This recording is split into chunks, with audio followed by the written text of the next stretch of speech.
Um elevador com espelho parece uma coisa tão comum que quase ninguém questiona. Você entra, aperta o botão, olha para o próprio reflexo, ajeita a roupa, confere o cabelo, vê quem entrou atrás de você e espera a porta abrir. Parece só decoração, um detalhe de acabamento, uma escolha estética para deixar o elevador mais bonito.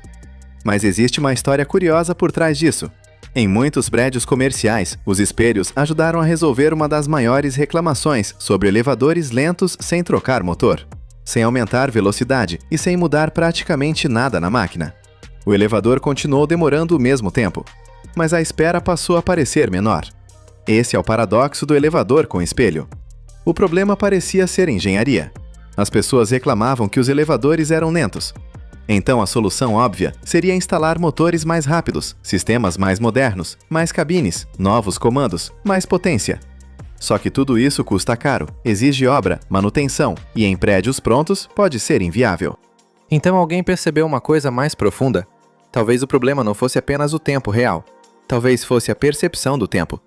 Porque esperar parado é diferente de esperar ocupado. 1 minuto olhando para uma porta fechada parece mais longo do que 1 minuto fazendo alguma coisa. O relógio pode marcar o mesmo tempo, mas o cérebro não mede o tempo como um cronômetro perfeito. Ele mede pela atenção. Quando você não tem nada para fazer, cada segundo fica mais visível. Quando sua atenção é capturada, o tempo parece encolher. E o espelho faz exatamente isso. Ele dá ao passageiro algo para olhar, algo para ajustar, algo para observar. Você entra no elevador e, antes de perceber, está verificando a própria aparência, olhando o ambiente, observando movimentos, evitando encarar diretamente outras pessoas ou simplesmente ocupando a mente com um reflexo. O espelho não acelera o elevador. Ele desacelera a sua impaciência. É uma solução psicológica para um problema mecânico. E isso é muito mais inteligente do que parece. Em vez de mudar o sistema inteiro, a arquitetura mudou a experiência do usuário. O prédio não eliminou a espera, ele mudou como a espera era sentida. Essa diferença é crucial, porque muitas reclamações humanas não nascem apenas do que acontece objetivamente, mas de como a situação é percebida. Pense em uma fila. Se você está em uma fila parada sem nenhuma informação, ela parece insuportável. Mas se existe uma placa dizendo tempo estimado 5 minutos, a espera fica mais tolerável. Se a fila anda um pouco, mesmo devagar, você sente progresso. Se há algo para ver, ler ou fazer, o tempo pesa menos. O problema não é só esperar. É esperar sem controle, sem distração e sem sinal de avanço. No elevador antigo, a experiência era exatamente essa. Uma caixa pequena, fechada, silenciosa, com pessoas olhando para a porta, sem saber se faltavam 10 segundos ou 40. O corpo parado, o olhar preso, a mente contando o tempo. Nessa situação, qualquer demora parece maior. O desconforto cresce. A reclamação aparece. O espelho muda o roteiro. Ele quebra o vazio da espera. Ele cria um ponto de atenção. Ele reduz a sensação de confinamento, porque visualmente amplia o espaço.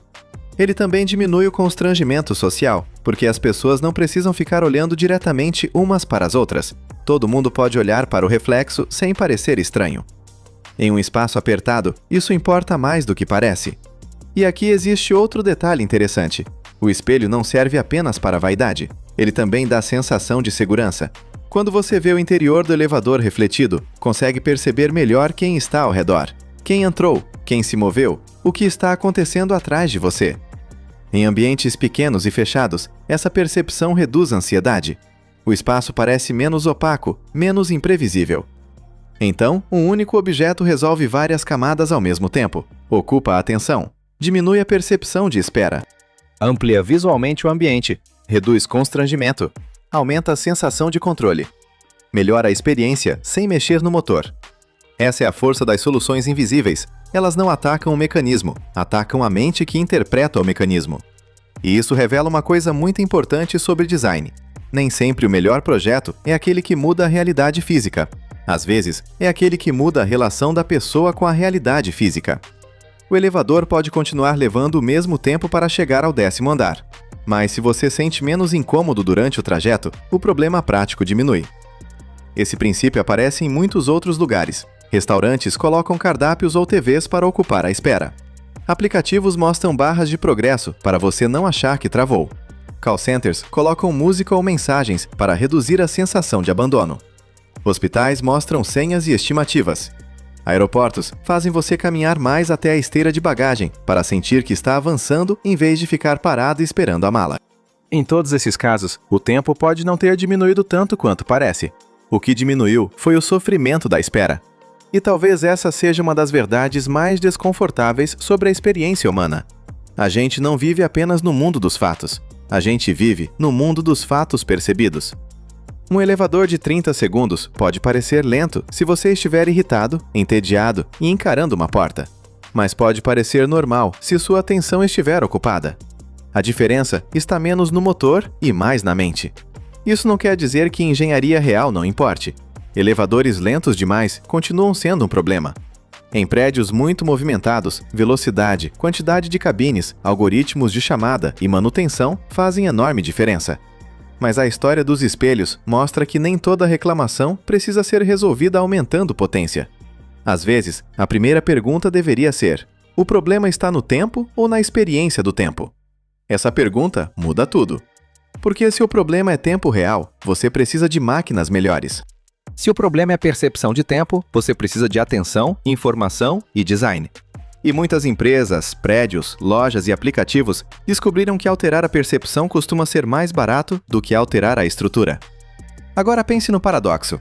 O espelho não transporta ninguém, não move cabos, não gira polias, não reduz o número de andares, não aumenta a velocidade.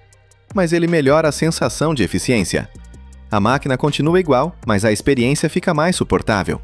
É quase como se o elevador tivesse ficado mais rápido sem ficar. E isso mostra por que o design psicológico é tão poderoso. Ele trabalha no intervalo entre o que acontece e o que você sente que aconteceu.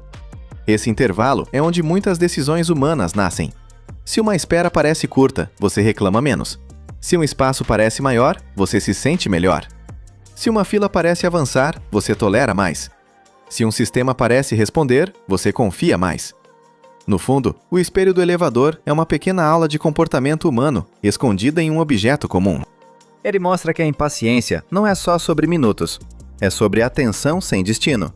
E mostra que, às vezes, a solução mais barata para um problema gigantesco não é fazer o mundo andar mais rápido, mas fazer o tempo pesar menos. Então, da próxima vez que você entrar em um elevador e automaticamente olhar para o espelho, talvez perceba que aquilo não está ali apenas para você ajeitar a roupa.